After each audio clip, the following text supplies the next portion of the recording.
Кантип байыса болот? Мага соц тармактарда көптөгөн суроолор келет. Бүгүн туруктуу байуунун формуласын сиздерге берем. Андыктан жакшылап көңүл буруңуздар. Бай болуу бул көп жыл эмгектенип, маңдай тер төгүп, бир чоң там салгандай. Тамды салыш үчүн адам биз эмне кылабыз? Биринчи тамдын ордун даярдайбыз, жана анын пайдубалын көтөрөбүз. Эгерде пайдубалы канчалык бийик, бекем болса, анда ал нерсе өтө жакшы. Пайдубалды куруу дегенде бизнесте, байлыкта же инвестиция жасоодо эң биринчи билим алуу аркылуу, тажрыйба топтоо менен барып, туура ойду коюу. Демек, карасаңыздар, аң сезим биздин түпкү аң сезимге атайын программа киргизет. Жөнөкөй адамдар менен бай адамдардын ортосунда ойлонууда айырмачылыктар бар. Илим далилдеген жөнөкөй адамдар менен байлардын ортосунда айырмачылык 55 айырмачылык бар. Демек, биз эмне кылышыбыз керек? Билим алышыбыз керек дагы ошол байлыктын, бизнестин же инвестициянын пайдубалын тургузуп алышыбыз керек. Бул биринчи этап байлыктын. Эгерде туруктуу байыбыз десек, сөзсүз эмне кылышыбыз керек? Башкача ойлонуу, байларча ойлонууну коюшубуз керек. Андан кийин гана экинчи этапка өтөбүз да. Экинчи этап бул ошол тамдын дубалын тургузуу. Тамдын дубалын тургузуп атканда, эми ал жерде материалдан да көз каранды. Ар ким ар кандай дубалды тургузат. Анын биринчи, эгерде пайдубалы эмне дегенде карасаңыздар, максат коюу, туура максат коюу да. Эмне үчүн көптөгөн адамдардын максаттары ишке ашпайт? Анткени азыркы заманда адамдардын максаттары же жок, же болбосо таңууланган максаттар менен жашашат. Ошондуктан ал максаттар ишке ашпайт. Себеби карасаңыздар, бизде дагы эле түпкү аң сезим жөнүндө маселе болуп атат. Качан гана сен өзүңдүн максаттарыңды тапканда, же өзүңдүн максаттарың так айкын койгондон кийин гана түпкү аң сезим сага күч кубат берет. Энергия кошуп берет да. Ошондон кийин гана ошол максаттын үстүндө иштесе болот. Демек, максатты туура тактап коюп алгандан кийин, андан кийин гана биз эмне кылабыз? Стратегия. Ар бир бизнесте болобу, инвестицияда болобу, стратегия деген түшүнүк бар да. Стратегия дегенде мен сиздерге жалпак тил менен түшүндүрүп берейин. Бул бизнестин же инвестициянын жол картасы. Жол картасы же болбосо сиздин ошол бизнес баштап аткандагы же инвестиция жасап аткандагы ниетиңиз да. Айырмачылыгы бар да. Эгерде сизде ниет пейлиңиз түз болсо, ошол жасап жаткан иш аракетиңиз майнаптуу, эффективдүү болот да. Демек, стратегияны дагы туура койгонду үйрөнүш керек. Андан кийинки этап, сиз ошол стратегияны коюп алгандан кийин негизги планды иштеп чыгышыңыз керек да. Негизги планды 4 багытта иштеп чыгуу сөзсүз керек сиздин жашооңузда. Негизги план дегенде ал 1 айга жазылганы жакшы болот. Эгерде 1 айга айдын башында өзүңүздүн ошол негизги планды жазып алганыңыз жакшы. Убактыңызды алдын ала бөлүштүрүп аласыз 1 айга. Мисал үчүн, кайсы багытта десеңиз, биринчи багыт адам өзүн өзү өстүрүү. Чоң бизнесмен болуу, чоң ишкер болуу, же инвестор болуш үчүн сизге кандай жөндөмдөр керек? Сизге кандай навык умение деп коет, жөндөмдөр же болбосо сизге кандай күчтүү сапаттар керек да. Бул сиздин биринчи максат коюудагы же болбосо ошол жанагы негизги план жазып аткандагы ушул биринчи орунда туруш керек да. Адам өзүн өзү кайсы багытта өстүрүү керек? Ошондой ишкер болуш үчүн да. Экинчи багыт бул үй бүлөдөгү болгон мамиле. Көптөгөн адамдар, жаштар болобу, дегеле ушул бизнес же болбосо акча деп чуркап жүргөн адамдар, байлык деп чуркап жүргөн адамдар үй бүлөдө тынччылык жок болгондуктан алардын жашоосунда дагы алардын жашоосунда же болбосунда кылып жаткан ишинде береке болбойт. Демек ар бир үй бүлөдө биринчи үйүндө тынччылык, үй бүлөдөгү колдоо, жубайлардын ортосунда мамиле, ошол жакын адамдардын сенин колдоосу да чоң мааниге ээ. Андыктан экинчи убактыңызды бөлүп жатканда тайм менеджмент сөзсүз үй бүлөгө дагы убакыт бөлүш керек. Качан гана сиз убакытты туура бөлүштүрүп, ошол сиздин убактыңыз кайсыл бир бөлүгү үй бүлөңүзгө, жубайыңызга же болбосо балдарыңызга сөз арнашыңыз керек. Демек убакытты негизги планды жазып атканда ошо үй бүлөгө да убакыт бөлүп коюшуңуз керек да. Бул негизги план жөнүндө айтып атам. Үчүнчүсү как раз биз сөз кылып аткан бизнес, инвестиция деги эле иш алып баруудагы убактыңызды аны дагы бөлүштүрүп койсоңуз аябай дурус болот да. Канча убакыт бөлөсүз бизнеске, сиздин ошо жасап жаткан иш аракетиңизге жараша да. Эми бизнестин ар кандай түрү бар да. Бизнес модельдер ар кандай. Деги эле бизнес кызмат көргөзүүдө болобу же соода тармагы болобу, көптөгөн багыттар бар бизнестин. Ошого жараша сиздин өзүңүз убактыңызды бөлүштүрүп алган жакшы болот алдын ала. Төртүнчүсү, негизги план жазып атканда коомдогу же болбосо дос тамыр, туугандардын ортосунда болгон мамилеңиз, ордуңуз. Бул дагы өтө чоң биздин жашообузда орду бар, айрыкча биздин менталитетте. Эгерде сиз алдын ала убактыңызды бөлүштүрүп койбосоңуз, туугандарга болобу, дос тамырга болобу, деги эле коомго болгон да, ошол убакытты бөлүштүрүп албасаңыз, сизде дайыма жанагындай же убактыңыз жетпейт, же болбосо көптөгөн убакытты ошол жака коротуп аласыз. Бул төртүнчү багыт. Ушу менен негизги план бир айда бир жолу айдын башында жазып алыш керек. Сиз качан ошону алдын ала жазып алсаңыз, андан кийин аны көзөмөлдөш жеңил болот өзүңүздүн убактыңызды. Муну менен эмнени айткым келип атат? Көпчүлүк адамдар менин деле жашоомдо өзүм дагы ушуну практика жүзүндө көргөм. Жана биздин окуучуларга дагы мен атайын аларга опыт, тажрыйба катары сураштырып көрдүм. Эгерде 100 адамдан ашып кетсе, бир эки эле адам күндө план жазат да. Анткени күндө пландоодо, ар күнү пландап атканда адам эмне кылат? Ошол планындай иш аракети боло албай калса, эмоционалдык жактан выгорание деп коет, мындай чарчап калат да адам. Себеби дегенде күндө эртең менен туруп убактыңды пландайсың, мерчемдейсиң, бирок күндүн аягында келип караганда андай болбой калса адам эмне болот? Адам өзүнө өзү болгон жанагындай мындай айтканда күнөөлөө сезими да. Мен бүгүн өзүмдүн планымды ишке ашыра албай калдым деген. Ошондуктан эң жакшысы айына бир жолу пландап коюп эле жашап кете берүү эң дурус болот да. Менин сунушум. Анткени биздин жашоодо ар кандай болот. Кээде ушундай нерселер болот, жакшылык же жамандык болуп калат. Ошол убакытта сен убактыңды ал нерсеге бир күн же эки күнүңдү коротосуң, бирок экинчи же үчүнчү күнү кайра эле ошол план менен кете бересиң да. Мындайча айтканда айдын этегинде баары бир кылып аткан жумушуңдун ырааты болот да. Жасап аткан жумушуңдун натыйжасы, эффективи сөзсүз көрүнөт да бир айдан кийин. Эми андан кийин сиз качан ошол өзүңүздүн стратегияңызга, өзүңүздүн жол картаңызга жараша негизги планды жазып алдыңыз. Эми эмне керек? Карасаңыздар, ал үчүн адамга кыймыл аракет керек да. План бар, то есть максаттар жазылды, планыңыз бар, эми кыймыл аракетке өтүшүңүз керек.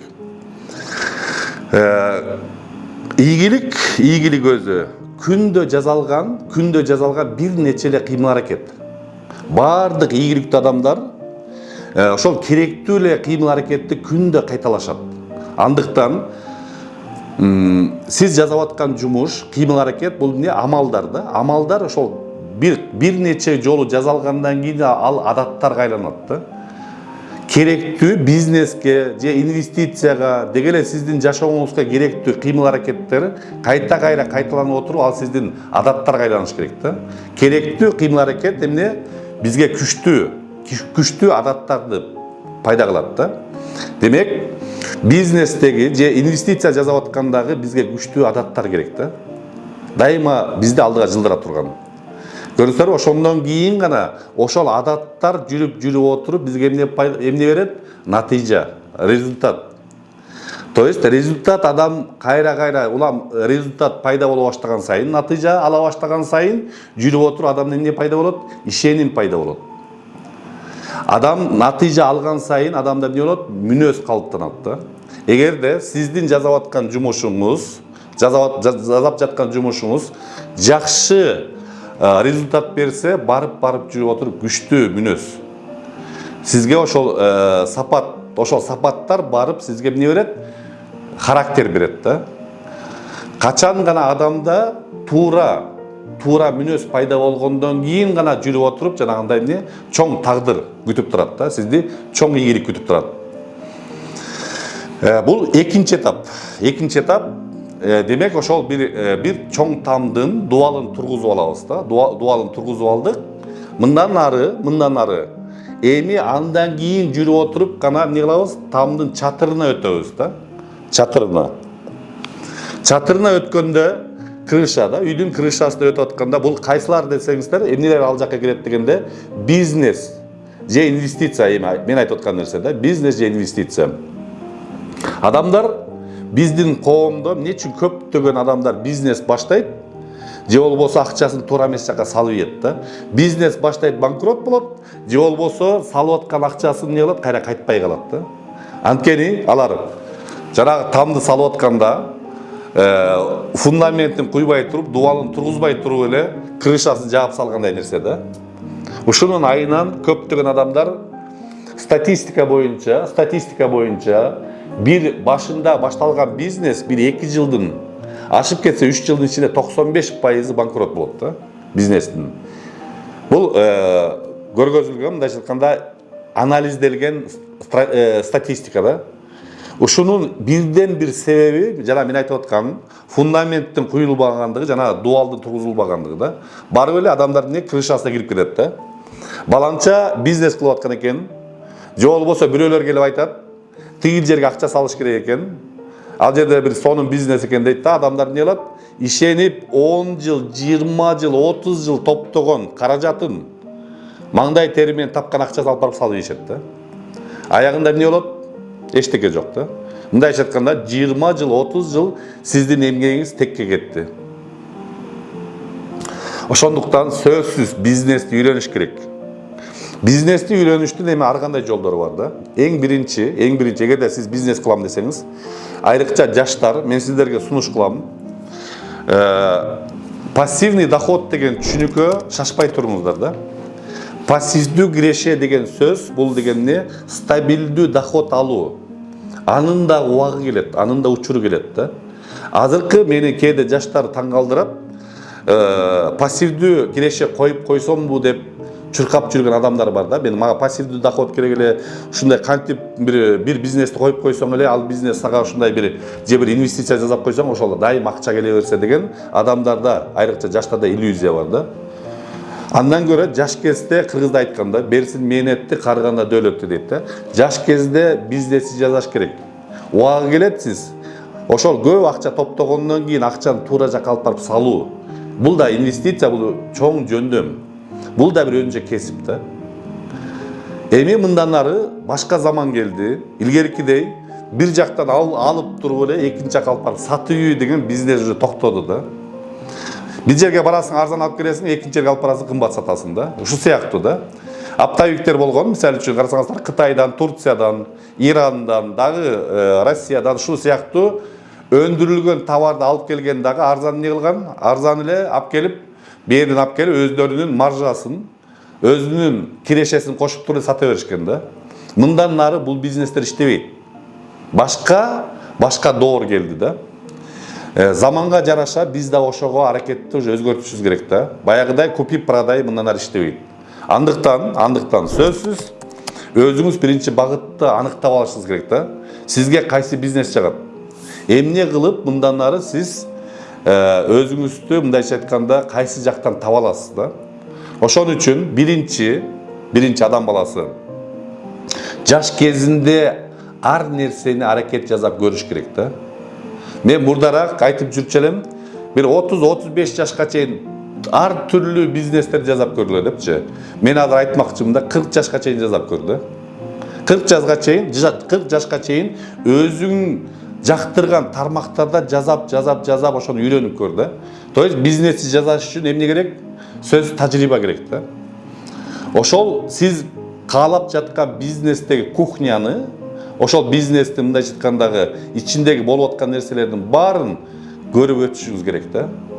Башында эч кандай ал барып эле чоң ошол жерде бир чоң местаны ээлеп калып, бир чоң орунга отуруп калуу бул маанилүү эмес да. Эптеп эле ошол бизнеске кириш керек да. Киргенден кийин ошол этаптардын баарын көрүп өтүш керек да. Сиз жөнөкөй кызматкерден баштап бир чоң ал жердеги администратор же болбосо управляющий да, башкаруучу бизнестен да ушуну өтүшүңүз керек да. Бул сиздин каалооңузга жараша да. Каалайсызбы 2 жылда өтүңүз, каалайсызбы 5 жылда өтүңүз, каалайсызбы 10 жылда өтүңүз да. Ал сиздин каалооңузга, сиздин жанагындай максатыңызга, ал сиздин эркиңизге жараша да. Ошондуктан эч убакта шашпаш керек бизнес баштап атканда да. Же болбосо бизнести нөлдөн баштоо дегенде адамдарда ушундай түшүнүк бар. Келип эле жоктон бар кылам депчи. Бизнести нөлдөн баштаса болот. Бирок эмне кантип баштаса болот да? Адамдарга биринчи ошол ишкер адамга сен колунда бар, тажрыйбасы бар, ишкер бай бизнесменге биринчи эмне ишенимне киришиң керек да. Сизди тааныбаган адам кантип ишенет сизге? Аны үчүн эмне кылыш керек? Аны үчүн сиз барып ал адам менен жардамчы болосузбу, же болбосо анын бир жумушуна кирип өзүңүздү көргөзүшүңүз керек да. Ошондон кийин баардык эле бизнесмендер, көп эле бай адамдар эмнени каалайт да? Өзүнө окшогон же болбосо өзүнөн күчтүү адамды дайыма издеп жүрүшөт да. Эгер ал адам көрчү болсо, сиздин потенциалыңызды, сиздин аракетиңизди, ал сөзсүз сизге жардам берет да. Өзүнүн командасын алат, сизди үйрөтөт, бара эмне кылат? Ошол бизнести эле сиз барасыз дагы филиалын ачасыз. Же ошол эле бизнести барасыз дагы масштабирование жасайсыз да. Мүмкүн ал убакка чейин өзүңүздүн акчаңыз пайда болуп калат да. Же болбосо, керек болсо 50% ал киши берсин, сиз иштеп аткан бизнесмен. 50% өзүңүздүн акчаңызды саласыз дагы, эмне кыласыз? Партнер болуп, өнөктөш болуп, бизнести баштап кетесиз. Бул да бир мүмкүнчүлүк бизнести баштоонун. Эми нөлдөн баштоо дегенде ар кандай сунуштар бар. Мен ошон үчүн айтып атам да сиздерге. Эми анын баары жолу ачыктык деп коет го, адамдын өзүнүн аракетинен да. Баюунун формуласы дегенде карасаңыздар, же өзүң бай адамдын баласы бол, же кызы бол. Биринчиси, экинчиси бай адамга күйөөгө тийип, же болбосо эмне, байдын кызына үйлөн. Экинчиси, үчүнчүсү өзүң баштайсың дагы аягына чыгасың да. Эң жакшысы өзүң баштап аягына чыккан. Көпчүлүк бай адамдын балдары, көпчүлүк жанагындай бизнесмендердин балдары ийгиликтүү болбойт. Себеби даяр оокатка келген балдардын көпчүлүгү эмне, алсыз болуп калат да. Же болбосо сиз ошол бай адамга күйөөгө тийип, же болбосо ошол байдын кызын алганда дагы эмне бар? Ал жерде да чоң риск бар да. Ал жерде дагы ар бир адамдын өзүнүн амбициясы бар. Ошол жерден мүмкүн сиз өзүңүз таппай калышыңыз мүмкүн да. Эртең келишпей калышыңыз мүмкүн. Же болбосо эмне, адамдык факторлор иштейт да. Сизди ал жерден ылдый көздөй басып коюшу мүмкүн да. Же болбосо сөз менен айрыкча эркектерди аял киши өлтүрүп коюшу мүмкүн да. Ошондуктан өзүңүз баштаган эң жакшы жол. Өзүңүз кана нөлдөн баштап аракет кылып отуруп, ошол империяны, ошол бизнести куруу мүмкүнчүлүгү ар бир адамда бар да. Эми карасаңыздар, бизнес дегенде, бизнести баштадыңыз, ал бизнесте деген көбүнчөсү эмне бар да? Ошол бизнести коюп атканда система деген бар да. Системаны коюш керек да. То есть адамдардын көбү ушул жерден өздөрү эле иш ордун түзүп алат да. То есть операционка деп коет. Мындайча айтканда, өздөрү баардык жарга кийлигишип, ошол бизнеске аралашып жүрө берет да. Ал бизнес эч убакта өспөйт. Эгерде бизнести чоң масштабка чыгарам десеңиз, аны эмне кылыш керек? Системага койгонду үйрөнүш керек да. Система иштегенде сиз барсызбы, жоксузбу, ал бизнес иштеп кете берет. Система демекчи, система кандай иштейт? Бизнес деле бул бир организм да. Мисалы үчүн адамды карасаңыздар, адамдын деле өзү кандай? Адамдын башы бар, мээси. Адамдын денеси бар, колу бар, буту бар, жүрөгү бар да. Ар бир органдын өзүнүн аткара турган жумушу бар. Бизнес деле ушул сыяктуу да. Бизнесте ар бир адамдын жасай турган жумушу бар. Демек эмнени караш керек да? Сиз бизнесмен, ишкер адам катары ошол керектүү адамдарды керектүү жерге койгонду үйрөнүшүңүз керек да. Аны үчүн өзүңүз ар бир адам эмне иш кылат? Ар бир ошол отуруп турган адамдын конкреттүү эмне иш кылаарын билишиңиз керек да. Аларга делегирование жасап атканда ошону түшүнүшүңүз керек да. Алар жасап аткан иш натыйжасы кандай болуш керек да. Алар жасап аткан иштин аягы эмне менен бүтүш керек. Вот ошондон кийин гана ошол бизнес жүрүп баштайт да. Кандай гана бизнес баштабаңыз, биринчи сөзсүз эмне бухгалтерияны түшүнүшүңүз керек. Же болбосо бухгалтерди, эсептөөчүнү сиз өзүңүз эмне кылышыңыз керек? Аны наем кылып өзүңүзгө жумушка алышыңыз керек да. Анткени бизнесте кирип жаткан ар бир сом, чыгып жаткан ар бир сом толук эсептелиши керек да. Туура коюлган бизнесте каалаган убакытта каалаган акчаны алам, канча мага керек, калганын барып бизнеске жумшайм деген ал бизнестин аягы жакшы бүтпөйт да. Ошондуктан баардык жерде эсеп болуш керек да. Эгерде туура бизнес коюлсаңыз, айтып атам го, ар бир сом, кирген сом, чыккан сомдун баарын эсеби болуш керек да. Демек бухгалтердин да орду өтө чоң да ар бир бизнесте. Айрыкча жаңы баштап аткан бизнесте, жөнөкөй бизнесте карасаңыздар, же өзүңүздө түшүнүк болуш керек, ар бир сомду эсептеп, киреше чыгашаны өзүңүз эсептейсиз да. Же болбосо башында бухгалтерди нанимать этиш кымбат болгондуктан келип кетип иштей турган бухгалтерди жалдайсыз. Ал келет, эсептеп, ошол канча киреше кирди, канча чыгаша чыкты, ошонун баарын эсептеп туруш керек. Бул дагы сөзсүз бизнесте боло турган, мен жана айтып атканда, эсептөө. То есть бизнес эмнеден башталат да? Жасалып жаткан бизнес эсептен башталат. Карасаңыздар, математика да. Кадимки эле математика, алуу, кошуу деген сыяктуу жөнөкөй нерседен башталат да. Ошондуктан так деген так болуш керек бизнес. То есть слово жакырлык деген сөз орусчасы нищета. Слово не считать, то есть санабагандык да. Санабаган адам эмне болот? Жакыр болот да. Демек бизнесте да бул да сөз үйрөнүшүңүз керек да. Же болбосо аны бухгалтерди нанимать этесиз. Андан кийинки этап, сиз качан система, өзүңүздүн бизнесиңиз, сиз барсызбы, жоксузбу, ал эмне? Налажный механизм да. Жана машинадай иштеш керек да. Ошол этаптан баштап сөзсүз ал жерде алына жаңы технологиялар кирип атат. Ушул технологиялар негизинде автоматташтыруу процесси бар да. Ошол автоматташтыруу процессин дагы параллелдүү коюш керек да.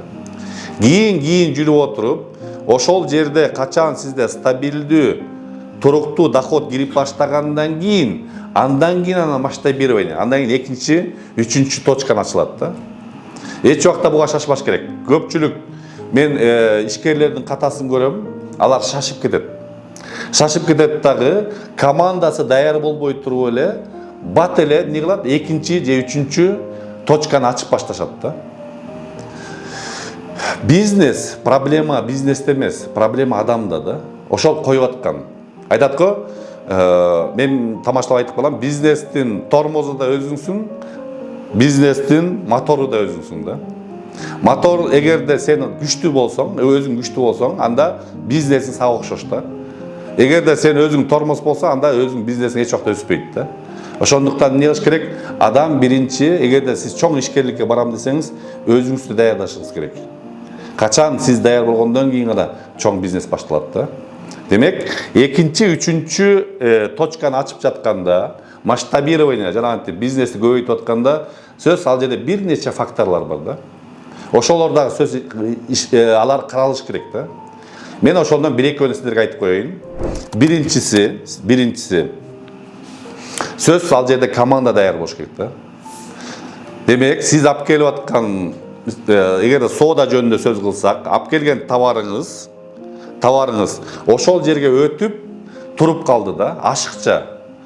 Ал жердеги ошол жердеги өтүмү уже андан ашык өтпөйт. Ал жерде мүмкүн элдин саны ошондой, же адамдардын сатып алуу мүмкүнчүлүгү эле ошондой да. Эми ошол товар ашыкча болуп, акчаңызды көбүрөөк кармалып баштаганда, демек экинчи точканы же үчүнчү точканы ача тургандын көрсөткүчү. Экинчиси, сиздин командаңыз уже даяр болду да. Ал жерде эмне жазап аткан адамдар ашыкча убактысы пайда боло баштады да. Алар жазап аткан жумуштун көпчүлүгү, жана мен айтып аткандай, система коюлду, автоматташтырылды дагы, аларда көп бош убакыт пайда болду. Ошондон кийин гана сиз экинчи же үчүнчү точка ачканга бел байлайсыз. Эч убакта шашпаңыз. Распыление кылып, өзүңүздүн мынча айтканда, өзүңүздүн энергияңызды дагы, өзүңүздүн убактыңызды да, акчаңызды да чачып ийбеңиз да. Ар бир нерсеге ача турган өзүнүн убагы бар да. Ушул 2-3 нерсени сөз көңүлгө буруңуз, но бул жерде көптөгөн көрсөткүчтөр бар да. Аны более детально, аны кесипкөйлүк окууларда бизде окуулар бар, ошоларда курстарда Кудай буйрса үйрөтөбүз да. Аягында айтарым менин, демек баюу, бизнес кылуу же инвестиция кылуу бул кадимки эле бир чоң там салгандай болуп калды. Байкасаңыздар, мен азыр силерге макетин бердим да.